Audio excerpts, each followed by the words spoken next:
higher ed, the goal is equal access. So that is a student-driven process. So the student has to request the accommodation. They have to prove that they need it. We look at the environment, try to provide the modification, and the student has access to be a full participant of the academic environment. We can meet with students as soon as they're thinking of coming here, just so we can identify if the way that we work with services is the way that they can match to their needs. Whereas in the K-12 system, the adults are responsible for trying to keep track of where the student may be falling behind. It is student-driven, so the student with a disability is the one that's driving the process here. So having regular communication with the student is key. Each school may have a little bit different criteria for the documentation. For some, it could be as simple as, and we've been very flexible with it because for individuals on the spectrum, the documentation comes from various entities. It could be something from a psychiatrist who provides a diagnosis. It could be from the regional center. It could be from the school psychologist. The key is that it's current. And when I say current, something within the last 3 years before they come here, so we have an idea how they were functioning then and how that can impact how they function once they get here. Most students that are in the spectrum do walk in with their parents. If the parent is used to driving the process, we do ask for a release of information and that they be present when we meet with the student.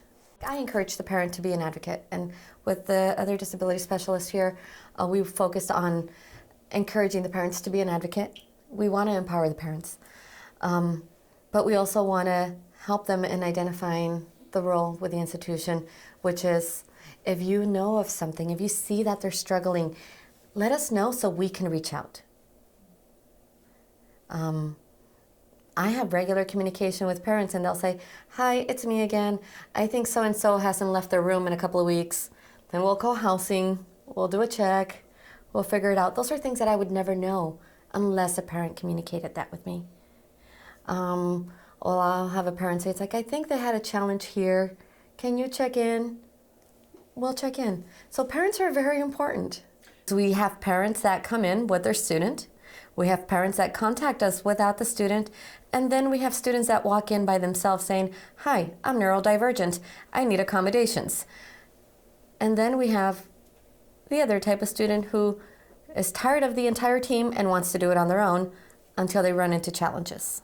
We have students who don't want to sign the forms, so we can only speak to parents in a general basis. And we have students who the parents just say, "Okay, they're your problem now." If the student wants to self-disclose the nature of their disability, it's up to the student to disclose it. The student can request accommodations without the faculty ever knowing why. So the nature of the disability is something that our office is not in liberty to disclose. It's part of the student's protected information. And if the student wants to share it, we can coach the student on ways of communicating, what to share. And more than anything else, we ask why. So we want to know why they want to share the information, because that can guide the conversation and how to coach them to talk to the faculty. Because some faculty may have no experience whatsoever. If a student's like, "Oh, well, I want my faculty to know that I have disability X, Y, or Z." It's like, "Okay, so why would that matter?" It's like, "Well, because sometimes I have to go into the hospital." "Okay. And I want them to be more considerate in giving me extensions." Like, "Okay, we can do that through accommodation. We can provide an attendance contract." So we try to see if what they're seeking is something that could just be done through accommodation. But if they're seeking, like we have some students that are very comfortable with the nature of their disability. So they're like, "Oh, I just want them to know," because everybody knows. The incidence of students that are more comfortable with the nature of their disability is definitely increasing. So there's a lot of stigma that has been removed. Many students on the spectrum are very well aware of what works for them. Others are not, just like any other student. So if we have an idea of what could work, we present it to them. They agree to the accommodations, they sign the agreement, and then we move from there.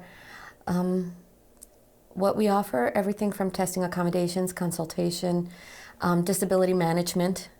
I think disability management was one of the biggest ones.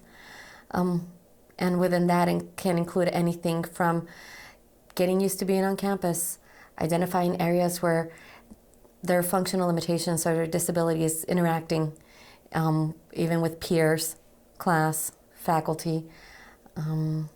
So it really is based on the individual need. Sometimes if the student has challenges with not necessarily reading, but reading comprehension, we'll get their books on e-text, so then they can have the computer read it to them. If they have challenges, depending where the functional limitation is, we can come up with adaptive technology to help them in class.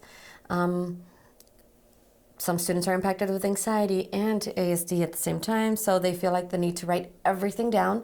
That's not going to be possible in the classroom.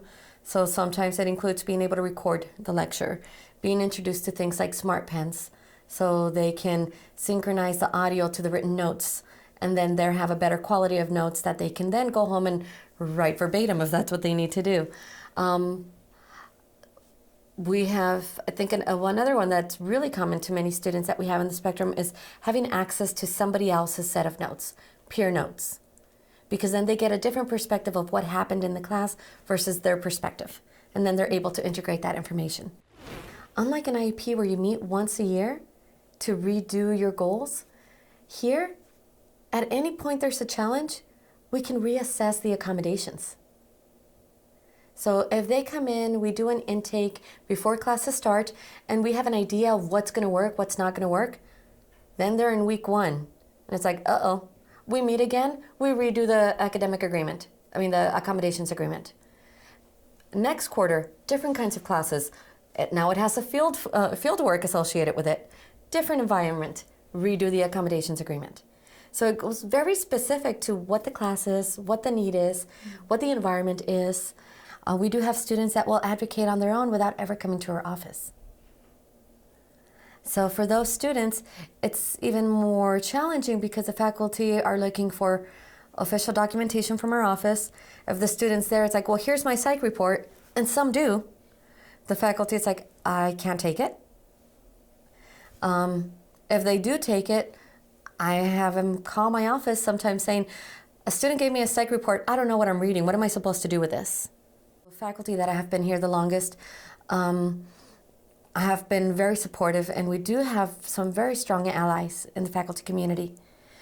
We also do have those faculty that may not be from our university, who may not be used to working with students with disability, and it is a novel concept to them. For those, we do engage in more education, and sometimes it is reviewing federal law with them and letting them know that academic accommodations are a legal right and not an option, and that those that determine accommodations come from our office. They can't do it. The challenge that comes with the academic is the executive functioning challenge.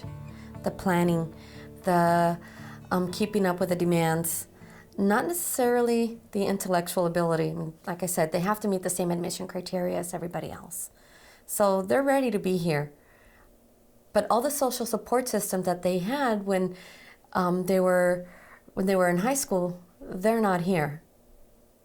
So, I mean, I've talked to parents about identifying an executive functioning coach that can help them with organizing, managing, planning, executing, turning in the assignment. Or even, I've actually coached parents on how to support their student in that way from a distance. Sometimes it could be as simple as get a copy of your student's syllabi, put all the due dates on their phone, identify a backwards timeline, how long is it going to take to complete each assignment, send in regular reminders, follow up, because we're not going to be monitoring their progress in class. That's part of the independence that comes with being in school. So we will check in every 2 weeks, but unlike, again, the IEP, where it could be as detailed as completing 3 out of 4 assignments on time, we're going to look more at, are you keeping up with your readings? How's everything going? Did you start on your paper yet? But that's more, And we go above and beyond. Some schools never meet with their students. So if the faculty is noticing, like let's say they have somebody with disruptive behavior in class, sometimes they will call our office, sometimes they will call conduct. If it's suspected that the nature of the disruptive behavior could be disability related, hopefully they do end up in our office. I will coach the faculty or anybody on campus. It could be the academic advisor, it could be financial aid.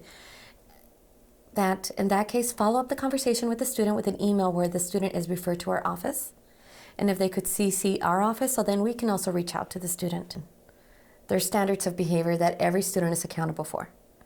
So if the student is monopolizing the class, the faculty will consult with us and we come up with strategies with the student, with the faculty, so then they can communicate and the student can get their needs met. Sometimes it's an issue of being impulsive and wanting to just participate fully.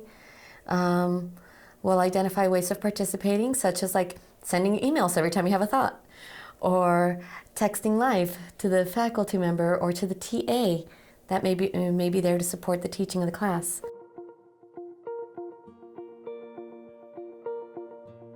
When we do these outreach classes, even when we do webinars on universal design for faculty, it's based on who wants to attend, so it's already an audience that's interested. So that's what I mean with a lot of it is preaching to the choir. There is no mandate that faculty in higher education have to have a set of courses to prepare them for teaching, like in the K-12 system. So there is no disability awareness mandated course. All we can do is offer it, invite it, and hope they come. Some schools, especially in the community college, they may have a mandated statement that they can put at the end of their syllabi, such as if you have a disability, please coordinate services with the disabilities office, and then they would let us know. Here we do not have such a mandate for a disability statement on their syllabi. We highly encourage it, we share it, but the syllabi are so long, some faculty do not put it on anyway. We are going to have more students in the spectrum coming in. I mean, that's projected. They're graduating, they're succeeding, they're coming.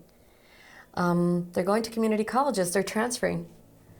So I think we are going to see more. And hopefully we're starting the right conversations right now so we can be better prepared